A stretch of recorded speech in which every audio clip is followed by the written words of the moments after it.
మంత్రి నారాయణ కమెంట్స్. అమరావతిలో ఇప్పటివరకు 114 సంస్థలకు 1,269 ఎకరాలు కేటాయించాం. వీటిలో 70 ప్రభుత్వ సంస్థలు, 44 ప్రైవేట్ సంస్థలున్నాయి. మొత్తం 114 సంస్థల్లో 4 సంస్థలు కొన్ని కారణాలతో కేటాయింపులు రద్దు చేసుకున్నాయి. మరో 3 సంస్థలకు గతంలో కేటాయించిన దానికి బదులు వేరే చోట భూ కేటాయింపు చేశాం. రాజధాని నిర్మాణ పనులకు డీజిల్ కొరత లేదు. ప్రస్తుత పరిస్థితులతో భారీ నిర్మాణాలు వాయిదా వేసుకోవాలని ప్రధాని అందరికీ సూచించారు. కానీ అమరావతి రాజధాని కాబట్టి కొనసాగిస్తున్నాం.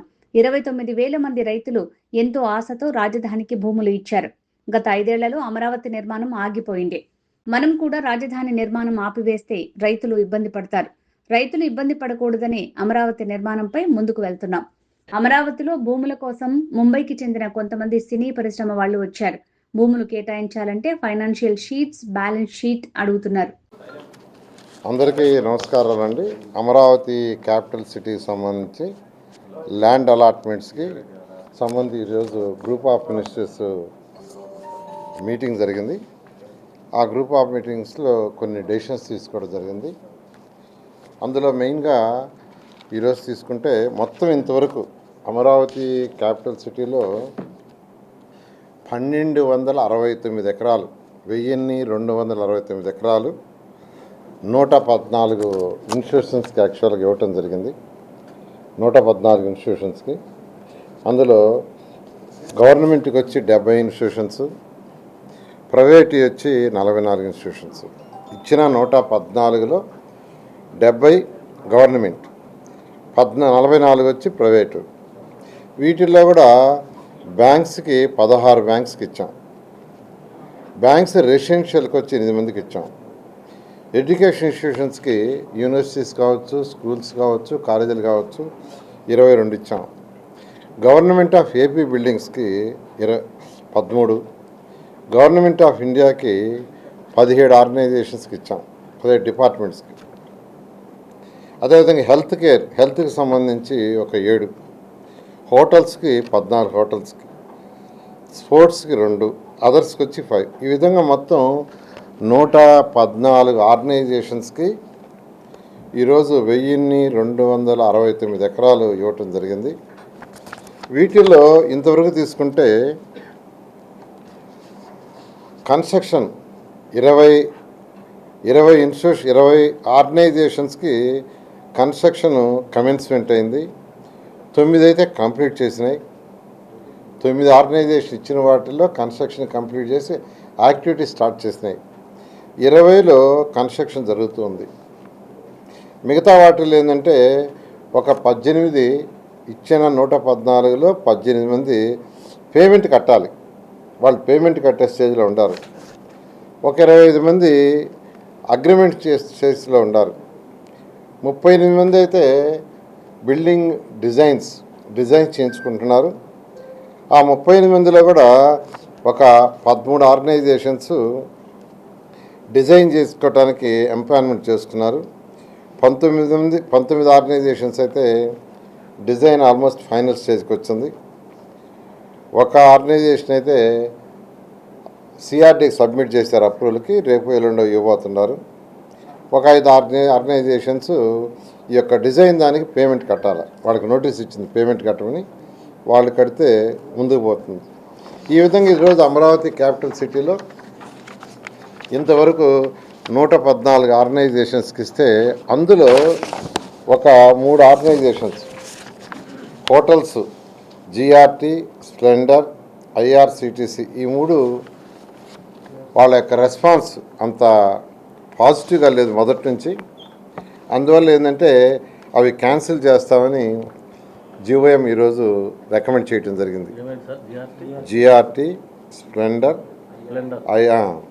ఐఆర్సిటిసి అంటే రైల్వేస్ది. అంటే వాళ్ళు ఒక డెసిషన్ తీసుకున్నారు. ఐఆర్సిటిసి వాళ్ళు ఈరోజు ఇండియాలో ఏదైతే ఉన్నాయో వాటిల్నే రన్ చేస్తాం, కొత్తగా ఇప్పుడు కట్టడం వద్దని వాళ్ళ పాలసీ డెసిషన్ తీసుకున్నారు. అందువల్ల ఏంటంటే ఈ 3 మాత్రం క్యాన్సిల్ చేయడం జరిగింది. వాళ్ళు కూడా యాక్చువల్గా ముందుకు రావట్లేదు యాక్చువల్గా. అందువల్ల యాక్చువల్గా ఏంటంటే క్యాన్సిల్ నోటీస్ ఇవ్వడానికి ఈరోజు జీఓఎం దగ్గర పర్మిషన్ తీసుకున్నారు. అనుమానం ఏం కాదు, వాళ్ళ ఇంటర్నల్ ప్రాబ్లమ్స్ ఏముంటాయి అంటే ఫైనాన్షియల్ ప్రాబ్లమ్స్ అవి. అంటే యాక్చువల్గా జిఆర్టీ అంటే వీటిల్ని ఎవరో ఒకరు తీసుకొని ఉంటారు. ఇది ఇప్పుడు ఫర్ ఎగ్జాంపుల్ స్ప్లెండర్ ఉంది, అది ఎక్స్, ఆ బ్రాండ్ వచ్చి ఒకరు తీసుకొని ఉంటారు, వాళ్ళ ముందుకు రాకుండా పోవటం యాక్చువల్గా. తర్వాత ఇది కాకుండా కొన్ని స్కూల్స్కి కొన్ని హోటల్స్కి అంటే అప్లై చేస్తున్నారు. యాక్చువల్గా ఒక 16 మంది యాక్చువల్గా డిఫరెంట్ హోటల్స్ వాళ్ళు అప్లై చేస్తున్నారు, డిఫరెంట్ స్కూల్స్ వాళ్ళు అప్లై చేస్తున్నారు. వాళ్ళందరికీ ఇవ్వడానికి ఏంటంటే ఎక్స్ప్రెషన్ ఆఫ్ ఇంట్రెస్ట్ ఆర్ఎఫ్పి పిలవటానికి ఈరోజు జీఓఎం దగ్గర పర్మిషన్ తీసుకున్నారు. అంటే డైరెక్ట్ అలాట్మెంట్ కాకుండా జనరల్గా ఏంటంటే గతంలో కూడా హోటల్స్ని ఆర్ఎఫ్పి పిలిచే ఇచ్చారు, ఇది రిక్వెస్ట్ ఫర్ ప్రపోజల్, దాని కింద పిలిచేదానికి యాక్చువల్గా ఈరోజు జీఓఎంని పర్మిషన్ అడిగారు, జీఓఎం పర్మిషన్ ఇచ్చింది.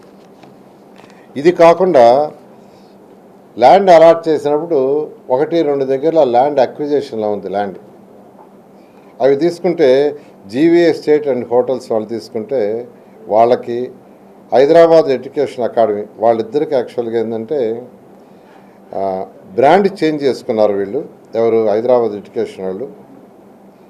తర్వాత జీవీఏ ఎస్టేట్స్ హోటల్స్ వాళ్ళది ల్యాండ్ అక్విజిషన్లో ఉంది, అందువల్ల ఆ ప్లేస్ని మార్చారు. సేమ్ ఏకర్లో మార్పు ఏం లేదు, ఎన్ని ఎకరాలు ఇచ్చారో దాన్ని కరెక్షన్ చేయడం జరిగింది. ఇది కాకుండా హెచ్ఆర్డీకి అప్పుడు యాక్చువల్గా ఒక 10 acres ఇచ్చాము, వాళ్ళు యాక్చువల్గా ఏంటంటే లొకేషన్ కొద్దిగా మార్చమన్నారు, 9.78 acres, దానికంటే కొద్దిగా తక్కువ ఆ లొకేషన్ మార్చింది. ఇది గవర్నమెంట్, స్టేట్ గవర్నమెంట్ది.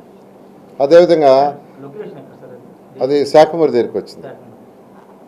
పబ్లిక్ లైబ్రరీస్ అంటే జనరల్ గవర్నమెంట్ అడ్మినిస్ట్రేషన్ అంతా ఇక్కడ ఉన్నాయి కాబట్టి దాన్ని కూడా అక్కడ పెడితే, ఎందుకంటే వాళ్ళ ఎడ్యుకేషన్ డిపార్ట్మెంట్ టవర్లో వస్తుంది కాబట్టి దాన్ని కొద్దిగా దగ్గరలో పెట్టమన్నారు, అందుకని ఆ విధంగా ఇవ్వటం జరిగింది. నెక్స్ట్ లైబ్రరీస్కి తెలుగు కల్చర్ ఈ మొత్తానికి అంతమంది లైబ్రరీస్కి 6.19 ఎకరాలు ఇచ్చున్నాం. అక్కడే తెలుగు కల్చర్ సెంటర్ కూడా పెడితే బాగుంటుంది, దాని రీసెర్చ్ అంతా అని 2 కలిపి ఇవ్వమన్నారు. 2 కలిపి 9.33 ఎకరాలు ప్రపోజ్ చేసాం. అంటే 6.19 లైబ్రరీకి ఉంటే తెలుగు కల్చర్ దానికి యాడ్ చేసి 9.33 ఈరోజు యాక్సెప్ట్ చేయడం జరిగింది. అదేవిధంగా ఎస్ఐబికి 1 acre అంతకుముందు ఇచ్చాం, దాని లొకేషన్ మార్చాం, దాని లొకేషన్. ఈ విధంగా ఈరోజు జీఓఎంలో కొత్తగా అంటూ ఏమి ఇవ్వలేదు. కొత్తగా ఏదైనా ఇచ్చామంటే తెలుగు కల్చర్ దానికి మాత్రం యాక్చువల్గా అడిషనల్ ల్యాండ్ ఇచ్చాం. మిగతా అన్ని కొద్దిగా ప్లేసులు మార్చడం, అంటే ల్యాండ్ అక్విజిషన్ వల్ల ఇబ్బంది లేకుండా ఉండేది. అదేవిధంగా ఈ యొక్క హోటల్స్కి స్కూల్స్కి వాటికి ఎక్స్ప్రెషన్ ఆఫ్ ఇంట్రెస్ట్ ఆర్ఎఫ్పి పిలవటానికి సిఆర్డీకి పర్మిషన్ అడగటం జరిగింది. ఈ విధంగా ఈరోజు జీఓఎం జరగటం జరిగింది.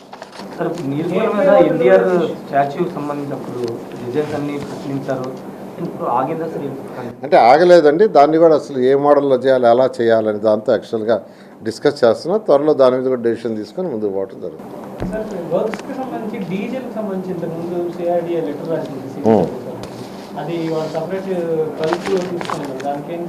అంటే యాక్చువల్గా సిఆర్డీ రాస్తే ఫస్ట్ ఇచ్చారు అప్రూవల్, ఏది సివిల్ సప్లైస్ డిపార్ట్మెంటు. అయితే కేంద్ర ప్రభుత్వం మళ్ళీ ఒక ఇన్స్ట్రక్షన్ ఇచ్చింది, వాళ్ళ ఇన్స్ట్రక్షన్ ప్రకారం దాన్ని క్యాన్సిల్ చేయడం జరిగింది. అయితే ఇప్పుడు వాళ్ళు యాక్చువల్గా ఏదైతే డీజిల్ ఉందో వాళ్ళు ప్రస్తుతం అయితే ఇబ్బంది లేకుండా యాక్చువల్గా చేసుకుంటున్నారు, అందువల్ల అది కంటిన్యూ చేయమని చెప్పాం. అంతర్జాతీయంగా జరుగుతున్న పరిణామాల నేపథ్యంలో కొన్ని భారీ కన్స్ట్రక్షన్స్కి కొంత ఆలస్యమయ్యే అవకాశం ఉంది, తారు లాంటి దిగుమతులు కొంత ఇబ్బంది అవుతుంది అన్నట్టుగా ఒక డిస్కషన్ అవుతుంది. అమరావతి కన్స్ట్రక్షన్కి సంబంధించి దాని ఇంపాక్ట్ అని ఉంటుంది. అంటే గౌరవ ప్రధానమంత్రి గారు మేజర్ కన్స్ట్రక్షన్స్ని యాక్చువల్గా కొంత పోస్ట్ పోన్ చేయమన్నట్టుగా చెప్పారు. అయితే ఆల్రెడీ ఉన్నవి కన్స్ట్రక్షన్ అయిపోయి ఒక స్టేజ్కి వచ్చేస్తున్నాయి. అంతేకాకుండా 2014-19లో స్టార్ట్ చేసి గత ప్రభుత్వం 5 సంవత్సరాలు ఆపేస్తున్న కన్స్ట్రక్షన్స్ ఇవి 2028 ఆగస్టుకు పూర్తి చేయాలనుకున్నాం. మళ్ళీ 2029లో మార్చి ఎలక్షన్స్ వస్తున్నాయి కాబట్టి దీన్ని మనం కంటిన్యూ చేస్తాం. అందులో ఇది రాజధాని, ప్రభుత్వంకి సంబంధించిన రాజధాని, ప్రజలు అందులో ల్యాండ్ పూలింగ్ మీద ఇచ్చిన రైతులు ఇచ్చారు, వాళ్ళు ఎంతో ఆస్తి ఇచ్చారు, వాళ్ళ భూమికి విలువ వస్తుంది. ఏమాత్రం ఇది ఆగిన, ఎందుకంటే ఆల్రెడీ గత 5 సంవత్సరాలు ఇది ఆగిపోయింది. ఇప్పుడు మనం కూడా ఆపితే రైతులు 29,000 మంది రైతులు సఫర్ అవుతారు. అందువల్ల 29,000 మంది రైతులు సఫర్ కాకూడదని దీన్ని ముందుకు చేయడానికి నిర్ణయించాం. చాలా ల్యాండ్ అలాట్మెంట్స్కి రావట్లేదు సార్ ఇంకా. అంటే యాక్చువల్గా వచ్చారండి కొందరు, యాక్చువల్గా బాంబే నుంచి దాని నుంచి దాన్ని వర్కౌట్ చేస్తున్నాం. Thank you.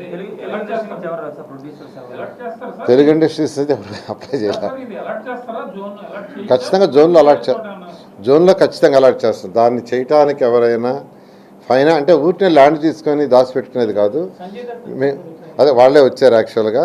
వాళ్ళకు కూడా క్లియర్గా పూర్తిగా డిపిఆర్ ఇవ్వమన్నాం.